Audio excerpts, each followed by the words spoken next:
मजनून दा लैला अख जानन दे वतन तुमा घरान दे वतन खूब लजान दे वतन दरंजुर सड़गी दरमान दे वतन او دا برا سر ټول بدرګه کوي به په خیر مون کوما درنزور سړګي درمان دی وطن ګلستان دی وطن خوږ لزان دی وطن سم جنت افغانستان دی وطن په جنت افغانستان کنسرت دغه سندریز بندار کې چې څومره هم پښتانه افغانان راغلي دي د قطر دوحه په دغه خاوره ټولو ته هرکلی او په خیر راغلی وایم او د ځان سره سره تاسو ته هم د اختر ډېره ډېره مبارکي وایم ځکه چې اختر مونږ او تاسو دلته شریک په مسافرۍ کې تېر کړو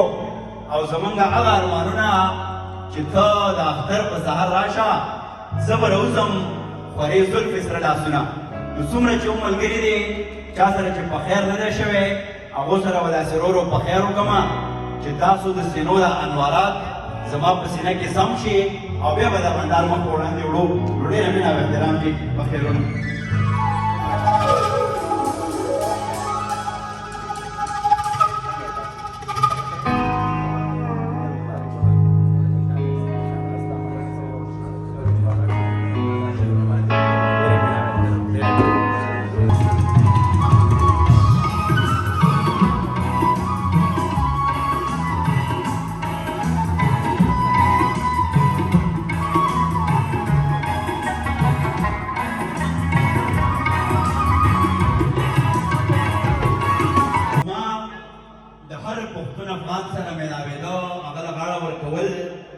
یوازینی هغه پښتون احساس دی چې موږ په خپلو هېوادونو کې چې کله د اختر لمونځ وشي نو بیا داسې ګره بړه کوو غاړه وځو نو ما وی چې زموږ نه هغه پښتونولي هغه روایات چېرته هېر نه شي نو ځکه مې هرې څوکۍ ته ځان ورسوو او عزیز دانا وایي دا ماښام چې مازدیګر ته غاړه وځي ستا یادونه مې ځیګر ته غاړه وځي او وځي وځي بختورو سره وځي ښکلي موږ سره چېرته غاړه وځي او لر او برو یو ورځ به داسې راشي چې کابل به پېښور ته غاړه وځي او غنمرنګه یاره ستا د زړه دپاره عزیز تاسو ټول ټبر ته غاړه وځي یوه خبره درته کومه موږ او تاسو ټول مسافرو د خپلو هېوادونو نه په میلونو میلونو لرې نو دلته به داسې یېرېدلې بوږنېدلې بې حوصلې نه کښېنئ چې د دې قطر دوحه نه خپلو خپلو وطنونو ته دا پیغام ورسوو چې موږ د پښتون افغان وطن د ساندې ساندې ماښامو دپاره کار کوو موږ د وطن د ادب د فرهنګ دپاره کار کوو او موږ د ټولې دنیا ته دا پیغام ورکوو چې زه ساده پښتون پیغام د امن او د مینې یم تا ته مې چا هسې چېرته روان تصویر ښودلی دی مخکې له دې نه چې موږ باقاعده هغه پړاو ته لاړ شو زه به معرفت کومه زما سره په دریځ باندې چې کوم ډېر لوی هنرمندان ناست دي زه اکثر دا خبره کومه که د افسر افغان د مایک د لارې د خبرې د لارې دا کردار دی چې د پښتون افغان د ذهن تربیت کوي د بیدارۍ دپاره کار کوي خو زمونږ د هنرمندانو په شا باندې چې د کوم ساز کردار دی چې د کوم آواز کردار دی دغه خلک هم هر هېواد ته په دې جذبه باندې ځي چې پښتون شناخت یا پښتون آیډنټیټي د ځان سره ویسي زه به مننه کومه د دوحه قطر د ټولو پښتنو افغانانو چا چې په دغه غونډه کې د دې په راجوړولو کې یو کردار لوبولی دی حمزه بابا وایي چې ما قطرې ته بله کم نظر ونه کړي په دویم ځله راتګ کې به باران یم دا که قطره ده دا نننۍ غونډه خواوشا یوه لسیزه یا لس کاله پس موږ په دوحه قطر کې داسې یو منظمه غونډه را جوړو دا هغه قطره ده چې په دویم ځله راتګ کې به دا باران وي دا به شیبې وي او زه دا ګڼم چې موږ پښتانه دلته د نورو ژبو چې کوم کنسرټس کېږي یا داسې سندریز بنډارونه کېږي موږ هغې له منډه وهو خو زموږ دغه بنسټ دا انیشیټیو یا دا ګام دا د دې خبرې استازیتوب کوي چې پر روان وختونو کې با د قطر دوحه په خاوره باندې موږ د پښتنو داسې ماښامي را جوړو د دې نه به لا ګڼئ ډېر خلک به راځي دې ته به بې حوصلې کېږو نو یوه خبره بله چې دلته هر څومره پښتانه ناست یې دا خپل پلو پورې ځان سره غوټه کوي زه دا خبره اکثر کومه جاوید لالا موږ چې د نړۍ هر هېواد ته ځو خدای په سر باندې ولاړ دی چې ځان سره یو احساس وړو د دې دنیا په قامونو کې یو ډېر غښتلی پېژندلی قام پښتون دی خو له بله مرغه موږ د تېرو څو لسیزو راسې په جنګ کې وو اقتصاد مو نشته دی ړنګ چاپېرچل دی نو زمونږ هغسې هنر پوهه علم کتاب مکتب نشته دی نو هم دا وجه ده چې موږ د دنیا په مخ باندې اکثر ډېر بېحاله وو ډېر بېخونده ژوند تېروو نو زمونږ او ستاسو دا لومړۍ ذمهواري ده چې په هر هېواد کې وو باید چې موږ د خپل وطنونو پېژندلو جوړه شو خپل د وطنونو استازیتوب وکړو او داسې وخت تېر کړو چې خلکو ته دا احساس وشي چې پښتانه د ځان سره ویزډم وړي پوهه وړي چې یو ښکلی کردار ولوبو زه اکثر خبره کومه چېرته یو نیم پښتون داسې کردار ولوبوي نو بیا چې موږ هم راځو نو زموږ قام لږ بدنام شوی نو لہذا د خپل ځان سره دا وعده وکئ چې موږ د نړۍ په هر ګوټ کې وو نو خپل وطن ته پښتون افغان فکر ته به ډېر په پاک او ایمانداره جذبه باندې کار کوو په دنیا کې به هسې هم 50-50 کاله زموږ ژوند یې نو راځئ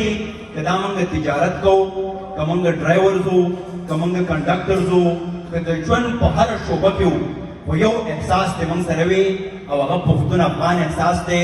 چې هغه نرتوب دی میړانه ده ایمانداري ده وفاداري ده خودداري ده نو دا به زما په زړه یو پیغام و چې دا ټول پښتانه د ځان سره غوټه کوي او چېرته هم زمونږ په ذهن کې چې کوم تشدد راخښ شوی دی چې هغه زمونږ بچو ته منتقل نه شي چې مونږ صاف شو مونږ نرم شو مونږ درانه شو ځکه چې خفه کېږو به نه خو د 21مې پېړۍ په 3مه لسیزه کې مونږ اوس هم په پوله پټي باندې رور وژنو مونږ اوس هم د خور حق نه ورکوو اوس هم هغه تعلیم نه محرومه دي زمونږ او ستاسو ودانۍ له به بل هېڅوک نه راځي زه به کار کومه جاوید لالا به کار کوي وقارتل به کار کوي او تاسو کې به هر پښتون کار کوي نو زمونږ له دغه غونډې یوازې دا موده نه ده چې سندرې واورو بلکې مونږ دا ویو چې د سندرې سره سره زمونږ د قام چې کوم تاریخي حافظه ده هغه چې په ادب او فرهنګ کې خوندي ده هغه هم تاسو ته راورسي او زه یو ځل بیا ستاسو د ټولو ډېره مننه کومه او هر وګړی د ځان سره دغه ژمنه وعده وکړي چې مونږ بیا داسې غونډې کوو نو باید چې هغه د دې نه ګڼه وي د دې نه درنه وي او مونږ خپل د وطن دردونه په اسانه ژبه کې د یو بل سره شریک کړو ستاسو او د هغه شخصیت ترمنځ نور خنډ نه جوړېږم چا چې خپل په هر رنګ کې هر آهنګ کې پښتون احساس باندې کړی دی او اتل استاد زه دې ته هم خوشحاله یم چې مونږ او تاسو د پورا دنیا په مخ باندې د هغه غونډو برخه وو چې هغه معیاري وي هغه درنې وي ما ته یو ملګري میسېج وکړو جاوید لالا وایي چې څنګه چل دی قطر ته خو غونډې له راغلي یې وایي چې د ډانس مانس والا څوک ځان سره راوستي دي که نه نو ما ډېر افسوس راغی ما ورته وایي مونږ په هغه خلکو کې نه وو چې هغه ډانسونه کوي یا غیر معیاري ادب زمونږ دنیا ته هغه څېره ښیي مونږ که یو کس وو که 2 کسانو او که 3 کسانو مونږ د معیار لمن نیولې ده مونږ د دروندوالي لمن نیولې ده دانش صاحب وایي چې منمه مجبوري ده چېرته یار خو به ساتو خو دومره هم ورځېږو نه معیار خو به ساتو مونږ معیاري کار کوشش کوو دا چې مونږ د دنیا هر ګوټ ته تللي که یو ای کې زمونږ غونډې وي که نیوزیلینډ کې وي که تایلینډ کې وي که دلته وي زمونږ یوازینی مرام دا دی چې ساهو او دروند ادب پښتنو ته وښیو تاسو په ډېر احترام کې به زه هغه شخصیت راغواړم څوک چې دا وایي چې خوب وینم علمه که څوک راکړي معنا ناست یم سر مې ایښی د خپل یار په زنګانه خوب وینم نجیب وي له منصور سره ګویا وي او خوا و شا ولاړه دا څلور کونجه دنیا وي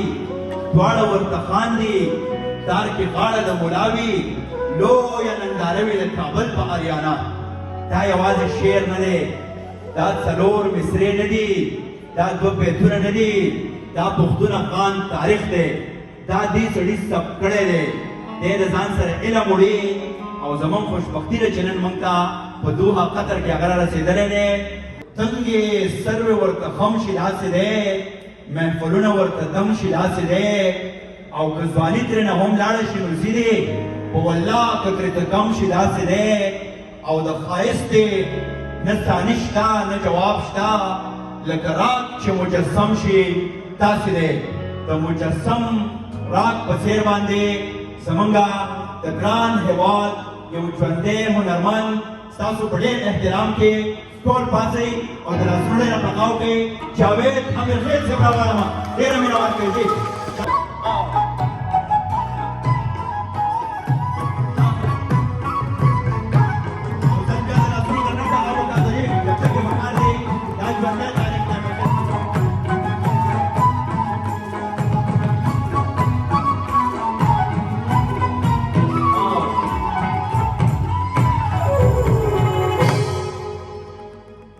ډېره مینه او احترام ټول په خپلو خپلو څوکو باندې کښېنئ امیرخېل صاحب په ما یې زر ځله احسان دی چې جانان ټول کلی پرېږدي ماله راځي نه رښتیا خبره دا ده چې ځان خوشبخته ګڼم چې زه د پښتون افغان د هغه هنرمند معرفت کوم چې کله کله هغه لفظونه چې زما د ژبې تر څنګ ګډېږي هغه قات شي هغه تم شي ځکه چې دې سړي ډېر لوی کار کړی دی او بیا په داسې حال کې چې چرته سندره ساپوټه وه چرته ساز زخمي و چرته هر طرف ته د چاپېرچل لفظونه ولاړو نو دې سړي د جنت افغانستان سندرې ویلې دي دې سړي د نجیب د دار قصه کړې ده دې سړي د وطن د آبادۍ قصه کړې ده امیرخېل صاحب اختر دې په دوحه قطر کې تېر کو بیا د خپلو وطنوالو سره نو د اختر په اړه که وطنوالو ته که مبارکي ورکړي کم پیغام ورکړي او دا راته ووایي چې بیا به مونږ پیل د څه نه کوو بسم الله الرحمن الرحیم لومړی به ټول دوستان ستړي مه شئ ستاسو په لیدو واقعا خوشحاله یم او اختر د ټولو مبارک شه افغان صاحب تا ته په راغلاست ویم په ځانګړې توګه او اختر دې مبارک شه وختي مې افغان صاحب ته ویې چې که نه به خو ما خبره او د ګاډي خبره به نه کوم نو ډېره مننه چې تاسو راغلي بس هدف دا دی چې د وطن یاد وشي په مسافرۍ کې په پردیسۍ کې په پردي وطن کې د وطن ارزښتونه وستایل شي هغه بېرته خپلو خلکو ته وریاد شي چې هغه زموږ بیرغ دی لکه زموږ وطن دی لکه زموږ هر څه ملي نښانونه دي نو دا کنسرت هم غرض دا دی چې بس ساعت هم سره تېر شي هنر هم وپالو ادب هم وپالو او یو بل سره ووینو نو بس موخه دا دی هدف دا دی